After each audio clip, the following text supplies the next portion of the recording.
ẹlẹ́nu màrímà sọ tí ń sà ti ta ẹ ti ṣòfò dànù. ẹ yẹ ká máa mú tọ̀tẹ̀ kúrò, kódà tún lè fi tọ̀tẹ̀ kún gbà mí. ẹ ń sọ̀rọ̀ wípé tìrẹ́dà ti Amẹ́ríkà dé kò gbálé lọ ọ̀dọ̀ Alhaji Pasuma ló gbà lọ́wọ́ ló ń rákòrò ló ń kúnlẹ̀ ń bẹ́ a.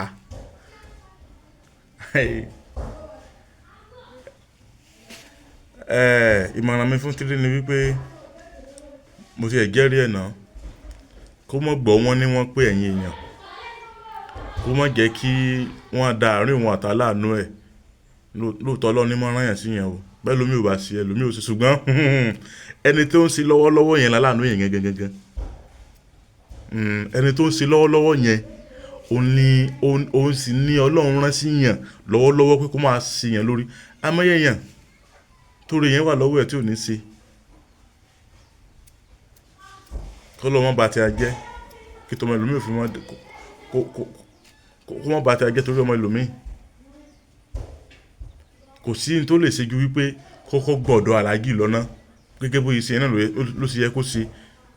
èèyàn gbọ́dọ̀ ẹni tó ṣe àtọ̀nà bó ṣe dá Amẹ́ríkà tó ṣe àtọ̀nà bó ṣe travel ẹ wá ní kò yẹ kó tí ì lọ ó yẹ kọ́kọ́ gbàdé lọ náà. ilé wo ló ń gbà lọ abẹ́ ń sí èrè ni ṣé ẹ wá náà ṣe ń wá ìní wa ni.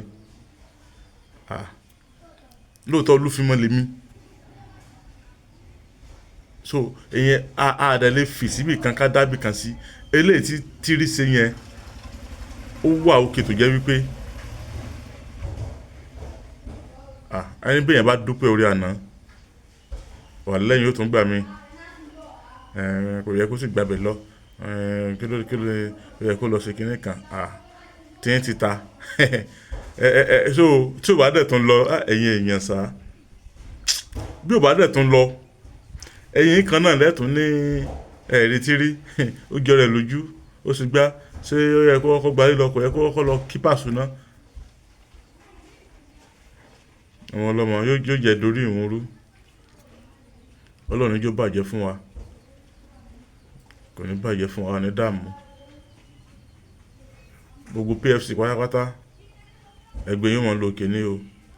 ọ̀gá ńlá family ẹ̀yin tí olórin tẹ́ wà ní ọ̀dà Alhaji Wasiu Pasuma ẹni jọra yín lójú lágbára t'Ọlọ́run. ìtẹ́lá Alhaji Tírélẹ́dà ti yẹn dáa akíkábọ̀ sórílẹ̀-èdè Nàìjíríà padà. yes bàbá kan bẹ nílùú Àbújá, bàbá mi Yasin. gbogbo tó bá ń da èèyàn láàmú olóṣèlú tó fẹ́ gba kọ́ńtrátì ni ẹni tí iṣẹ́ rẹ̀ ò lọ dédé, ẹni tí ò níyàwó àmúbọ̀kọ àmúbọ̀aya àìrọ́mọbí, ọmọ tó ń ṣe gángan tẹ́fẹ́ kan bá yín wòsàn, olóṣèlú tó ń lé kọ́ńtrátì, gbogbo àwọn èèyàn ńláńlá tẹ̀ ń lé ipò kan ẹ pé bàbá mi Yasin jíngù wọn òun lélẹ̀.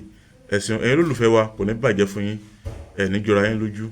ẹ̀sìn wo tẹ́ tó ń bá wa lọ wẹ́rẹ́wẹ́rẹ́ ọ̀nà ọjà á tún pọ̀ síbì náà.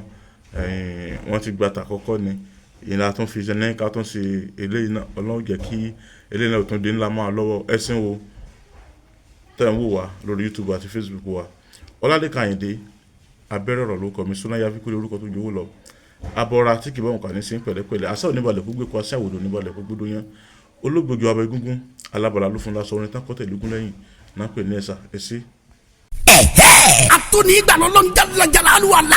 ọba tó yanjú ìṣòro ẹ̀dá ní rọrùn. tó wá fi bàbá mi Yasin spiritual consultant kẹwàá ní Nàìjíríà. pẹ̀lú kún fáyà kún ọlọ́run náà. ó ní kí gbogbo ntáyé ti dé. tó bá ti dọ́dọ̀ bàbá mi Yasin kí gbogbo ẹ̀ máa tún bí sínú láì. wọlá oníṣẹ́ ńlá Mahama. wọlá sírí súrátù Yasin nínú Qur'anil Karim. àwọn ọmọ tó mú kó mu fàfàkúfà kí wọ́n filẹ̀ fúnra wọn. kí ló ń jẹ́ ìjákulẹ̀ lórí iṣẹ́. àmúbọ̀kọ àbíyáyá. disappointment promise and fail. business connections. obìnrin tó fẹ́ lóyún tó fẹ́ bímọ. ọkùnrin tí ò lè ṣèṣe akọni lọ́dọ̀ obìnrin. ìtọ́jú ẹ̀ wà dáadáa. tẹ bárò ẹni tó ń fojú kó jàǹkárí wọ̀. kò ní rí bẹ́ẹ̀ mọ́ mọ́ṣálá. ẹ máa bọ̀ lọ́dọ̀ bàbá mi Yasin spiritual consultant nílùú Àbújá FCT. ẹ tún lè pè wọ́n sórí aago 0913-838-3600 tàbí 0812-637-5711. ìlànà àmọ́ inshallah.